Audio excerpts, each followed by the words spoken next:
আসসালামু আলাইকুম। প্রিয় দর্শক, আপনারা দেখছেন শিখা অনির্বাণ টিভি ইউটিউব চ্যানেল। এখন আমাদের সঙ্গে যুক্ত হচ্ছেন নমস্কার, আমি তরুণ ঘোষ। 500% ট্যারিফের হুমকি,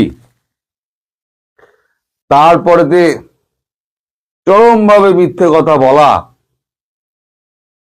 এরপরেতেও ভারতের কোনো নরণচরণ না হওয়ায়, নরেন্দ্র মোদীর কাছ থেকে কোনো রকম বার্তা না পাওয়ায় হতাশ আমেরিকা। নিজেই স্বীকার করলেন মালিকের দেশ যে নরেন্দ্র মোদী ফোন ধরেননি, বাণিজ্য চুক্তি বাতিল হতে চলেছে। আজও আমাদের খবরের কাগজে ফোনটা বেরিয়েছে, এই খবরটা বেরিয়েছে। এই হচ্ছে খবরটা, ফোন ধরেননি নরেন্দ্র মোদী, হাতছাড়া বাণিজ্য চুক্তি। বাণিজ্য চুক্তি তো ভারত করবে না, বলেই দিয়েছি, ভারতবর্ষ বাণিজ্য চুক্তি করবে না। আপনাদের কি এলো কি গেল কিছু যায় আসে না। এই যে হুমকি ধমকি যতক্ষণ দিচ্ছে, এই যে খৈল্লুরকে ডেকে এত পজিটিভ বার্তা ফার্তা দিচ্ছে, মালিকের দেশের তো নাটকের তো অন্ত নেই। এই নাটক তো আমরা প্রচুর দেখেছি। তাই যতক্ষণ না বাংলাদেশ এর ব্যাপারে, যতক্ষণ না একদম পাকাপাকি সিদ্ধান্ত হচ্ছে, যেটা আমি শুরু থেকে বলে আসছি, বাংলাদেশ থেকে পুরোপুরি পা না ওঠালে পরে বাণিজ্য চুক্তি হবে না, সেটাও ভারতবর্ষ পরিষ্কার করে দিয়েছে। আজকে ভারতবর্ষের এই ব্যাপারে রিয়াকশন পাওয়া গেছে। ভারতবর্ষ কি বলছে আমি খবরটা পড়ছি, খবরটা খুব ইন্টারেস্টিং। মালিকের দেশ কিরম ভাবে ভেঙে পড়েছে সেইটা একবার দেখুন। আসলে খাবার না পেলে পরে সবার তো পেটের জ্বালা আছে না। খাবার না পেলে আপনি টাকা ডলার চিবিয়ে খাবেন, না পাউন্ড চিবিয়ে খাবেন, না ইউরো চিবিয়ে খাবেন, না আমি টাকা চিবিয়ে খাবো। আসলে হচ্ছে খাবার। খাবার না পেয়ে এখন মালিকের দেশ খুব বিপদে পড়ে গেছে। তাই লেখা হচ্ছে ফোন করেননি মোদি, তার মানে যেটা উনি বলেছিলেন, sir may I meet you, না কি একটা বলেছিলেন, হাতছাড়া বাণিজ্য চুক্তি। ভারত আমেরিকার দ্বিপাক্ষিক বাণিজ্য চুক্তি নিয়ে অনিশ্চয়তার মধ্যে এবার আমেরিকার বাণিজ্য সচিব হার্ওয়ার্ড লুটনিক দাবি করলেন, ভারত একাধিকবার আমেরিকার সঙ্গে বাণিজ্য চুক্তি সইয়ের সুযোগ হাতছাড়া করেছে, কারণ গত বছর সবকিছু সাজিয়ে ফেলার পরেও প্রধানমন্ত্রী নরেন্দ্র মোদী আমেরিকার প্রেসিডেন্ট ডোনাল্ড ট্রাম্পকে কোনো ফোন করেননি এখনো পর্যন্ত। এখনো পর্যন্ত মানে কি, এই যে লাস্ট উনি বললেন যে নরেন্দ্র মোদী আমায় ফোন করেছিলেন দেখা করার জন্য, হয়েছে, সেটা প্রকাশ হয়ে গেল। গত সপ্তাহে এই নিয়ে ট্রাম্প প্রশাসন তৃতীয়বার নরেন্দ্র মোদীকে অস্বস্তিতে ফেলেছেন। প্রথমে ট্রাম্প বলেছিলেন তিনি দ্বিতীয়বার প্রেসিডেন্ট হওয়ার পর মোদী তাকে স্যার বলে অনুরোধ করে তার সঙ্গে দেখা করতে চেয়েছিলেন। তারপরে ট্রাম্প রাশিয়া থেকে তেল কেনার জন্য ভারতের মতো দেশের ওপরে 500% শুল্ক চাপানোর বিলে সিলমোহর দিয়েছেন। ট্রাম্প গত আগস্ট থেকেই ভারতের ওপরে 50% শুল্ক জরিমানা চাপিয়ে রেখে দিয়েছে। এবার ট্রাম্পের বাণিজ্য সচিব দাবি করলেন, ভারত বাণিজ্য চুক্তির সুযোগ হাতছাড়া করেছে। কত লস হয়ে গেল ভারতের। লুটনিকের দাবি, ভারতকে বলেছিলাম মোদীকে ফোন করতে, প্রেসিডেন্ট ট্রাম্পকে, ওরা ওর স্বচ্ছন্দ ছিল না, তাই মোদী ফোন করেননি। কারণ পরিষ্কার হয়ে গেল মোদী ফোন করেননি। একদিন এই নিয়ে নয়াদিল্লি মুখ খোলেননি। আজ বিদেশ মন্ত্রকের মুখপাত্র রণদীপ জয়সওয়াল জানিয়েছেন, আমেরিকার বাণিজ্য সচিব যেভাবে ঘটনার বর্ণনা করেছেন সঠিক নয়। 2025 সালে ভারত ও আমেরিকার রাষ্ট্রপ্রধানদের মধ্যে 8 বার কথা হয়েছে ট্রাম্পের 500% শুল্ক চাপানোর বিল নিয়ে। তিনি বলেছেন, নয়াদিল্লি এ বিষয়ে অবহিত আছে, পরিস্থিতির দিকে নজর রাখা হচ্ছে, তবে যতই শুল্ক চাপানো হোক ভারত মাথা নত করবে না। ভারত যে এখনো বাণিজ্য চুক্তি চাইছে তা স্পষ্ট করেছেন রণদীপ। মোদীকে স্যার বলে দেখা করে কথার যে অনুরোধ করেছিলেন তা সত্য কিনা এ জানতে চাইলে বলেন যে দুজনের মধ্যে বন্ধুত্বপূর্ণ সম্পর্ক রয়েছে, এখানে সার টেকে না। কূটনৈতিক প্রথা মেনে সম্মানের সঙ্গে একে অপরকে সম্বোধন করেন। কংগ্রেসের প্রধান মুখপাত্র এবার এবার সমালোচনা, ভারতবর্ষের সমালোচনা বিরোধী দলগুলো শুনুন। কংগ্রেসের প্রধান মুখপাত্র জয়রাম নরেশের প্রশ্ন, এটাকে প্রথম হচ্ছে পচা খালে ডোবানো উচিত এই জয়রাম নরেশকে। তো বলছেন তিনি, জয়রাম নরেশ, মোদি ট্রাম্পের সঙ্গে বন্ধুত্ব, হাগ বা কোলাকুলি সমাজ মাধ্যমে ট্রাম্পের প্রশস্তি করে পোস্ট করে কি লাভ হলো? তার কটাক্ষ, হাগ না রাহা পোস্ট না রাহা, ক্যা সে ক্যা হো গয়া গয়া বেওফা তেরা দোস্তি মে। ওই যে একটা গান ছিল না, ক্যা সে ক্যা হো গয়া, হ্যাঁ, ওই গানটার নকল করেছেন। বিদেশ মন্ত্রক সূত্রের ব্যাখ্যা, গত জুনে মোদির সঙ্গে ট্রাম্পের ফোনে কথা হয়েছিল।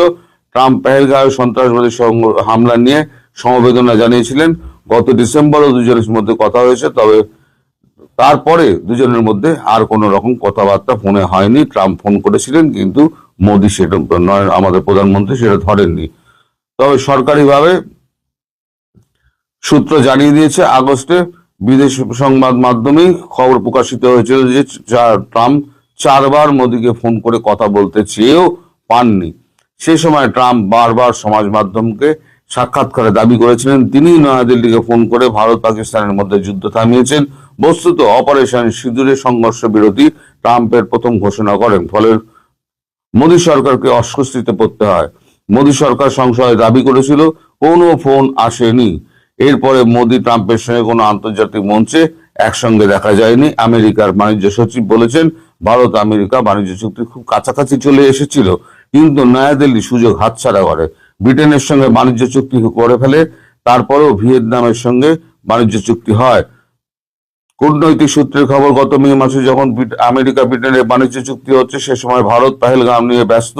এরপরে ট্রাম্প ভারতের উপরে আগস্ট থেকে চড়া শুল্ক ঘোষণা করে দেন, রাশিয়া থেকে তেল কেনার জন্য জরিমানা চাপান।